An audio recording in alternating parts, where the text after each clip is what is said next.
નમસ્કાર, એમજી ન્યૂઝમાં આપનું સ્વાગત છે। હવે જોઈએ આજના સમાચાર। ઉના પંથકમાં છેલ્લા અઠવાડિયાથી વરસી રહેલા કમોસમી વરસાદના કારણે જગતના તાતનો વલોપાત। ચોમાસુ પાક તો સંપૂર્ણ ધોવાયો, પણ રવિ પાક અંગે પણ મૂંઝવણ। આમોદરા પંથકના ખેડૂતોની એક જ માંગ કે પેકેજ રૂપે સરકાર 100% વળતર આપે।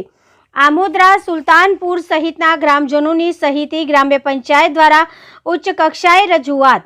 છેલ્લા એક અઠવાડિયા જેવા સમયથી ગુજરાતમાં અને ખાસ કરીને સૌરાષ્ટ્રમાં હેલી રૂપે વરસી રહેલ કમોસમી વરસાદના કારણે ખેડૂતોના મહામૂલા પાકો મગફળી, સોયાબીન, કપાસ વગેરે સંપૂર્ણપણે નાશ પામેલ છે। ખેડૂતોના મોઢે આવેલ કોળિયો ઈશ્વરના પ્રકોપ રૂપે કમોસમી વરસાદના લીધે ઝૂંટવાઈ ગયો છે।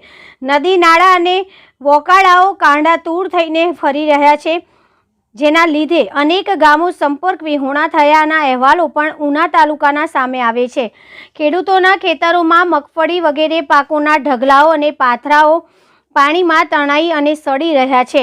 મૂંગા પશુઓનો ઘાસચારો પણ હાથમાં આવે એમ નથી। આવી વિકટ વેળાએ ખેડૂતો અતિ દુઃખ અને દયનીય હાલતમાં મુકાઈ ગયા છે। ત્યારે સરકાર તરફથી સર્વે નહીં પણ 100% રાહત પેકેજ મંજૂર કરવામાં આવે એવી આમોદરા અને આસપાસના પંથકના ખેડૂતોની માંગણી છે।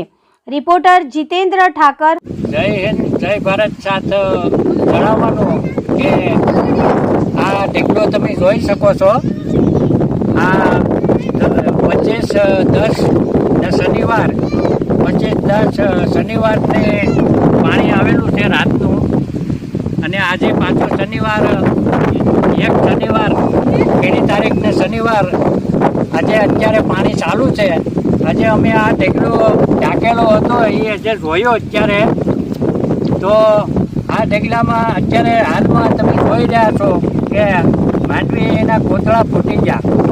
આજે 8 દિવસ, 9મો દિવસ છે, આ સતત પાણી ચાલુ છે। તો સરકારશ્રીને મારી વિનંતી છે કે આ જે જોઈ અને તમે 100% દેશો ને તોય ખેડૂતને તો નુકસાની વળે એમ જ નથી।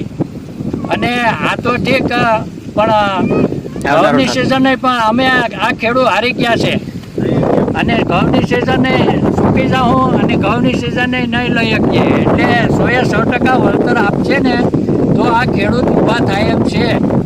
અને સરકારશ્રીને મારી નમ્ર વિનંતી છે કે આ તમે વિડીયો જોઈ અને કંઈક નિર્ણય સારો લીધો અને ખેડૂતનું કંઈક ભલું થવું જોઈએ।